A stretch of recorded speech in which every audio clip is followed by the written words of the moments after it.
Welcome everyone, and thank you for joining me for this time-lapse video. The first part of this video was taken from my Twitch channel.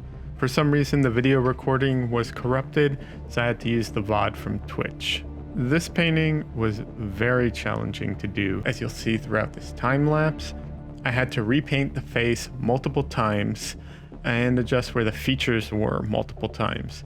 The reason for that is because of how soft and hazy this painting and the reference is. And because of this, the features had a tendency to drift a little as I painted it. Painting like this was a real challenge for me. It's not how I normally would approach things, but it is the direction that I'm heading towards in my paintings in general. I'm trying to evoke a very atmospheric and dreamlike sense in these paintings. And because of that, there's a lot more soft edges versus there being very hard defined edges. And that is what contributes to the constant readjusting of everything.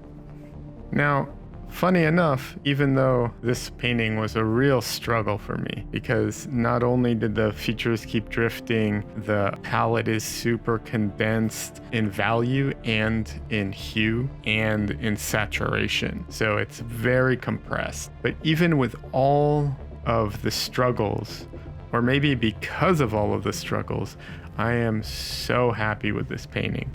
I really like how it came out at the end, and I'm really proud of pushing through all of the struggles that I had to go through to get it done. And I hope you'll stick around till the end to see what it looks like and see if you like it as well.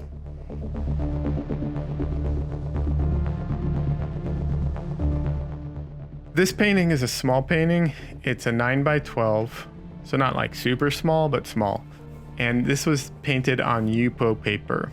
Yupo paper is essentially a plastic nylon sheet.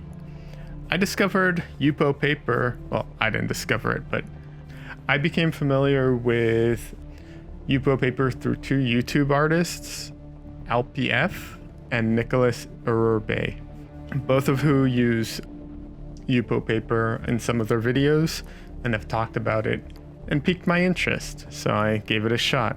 Yupo paper is probably my second favorite ground to work on. It's very smooth to the touch, but when you first start working on it, it has a lot of drag. But once you get it covered in oil, it becomes very slippery. So it's definitely challenging to work on.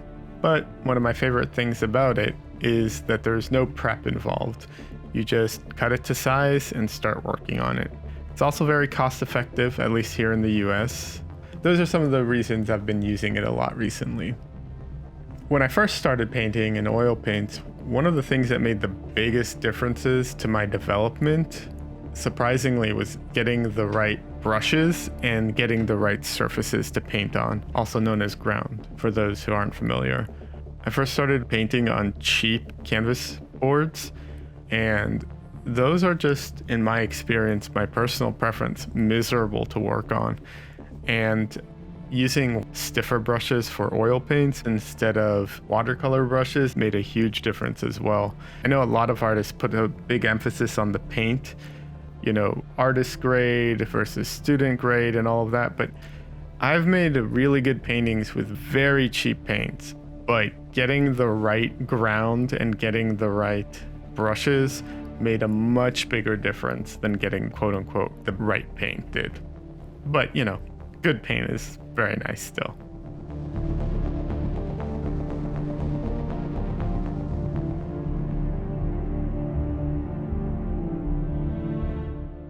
I wanted to talk about the experience of painting this.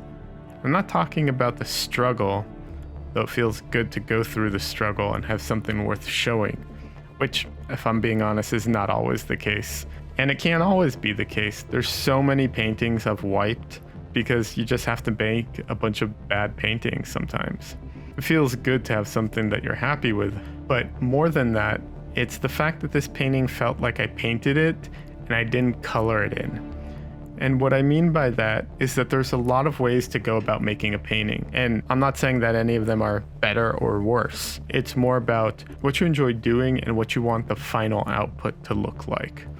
One of the very common ways of making a painting is to draw out everything with a pencil or charcoal or something like that. So you take a lining tool basically, and you draw out what you're going to be painting.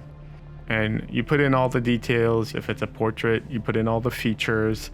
And then all you do when it's time to paint is you sort of, and this is really not an accurate way of describing it, but you sort of color it in. So you've already marked out all your details, all the big places, you've marked out everything. And so then it's kind of like paint by numbers. It's not really, but the feeling of it can be like that. Now, before anybody gets mad at me, like I'm saying, it really isn't painting by numbers, and it really is a matter of preference. So I just don't enjoy the experience of painting that way. The same way that I don't enjoy the experience of painting with acrylic paints. If I did, I'd be an acrylic painter instead of an oil painter. And this is the same reason that I do alla prima painting and I don't do glazes and layered paintings.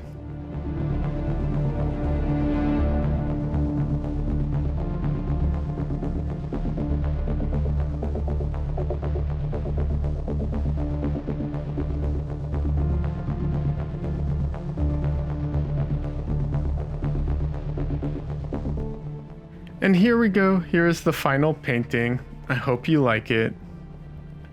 Tell me what you think in the comments. Please do the YouTube stuff, like and subscribe. And you can find me on Twitter, Instagram, all those things. The links are in the description. And come hang out with me on Twitch. Thanks so much for joining me and have a good one.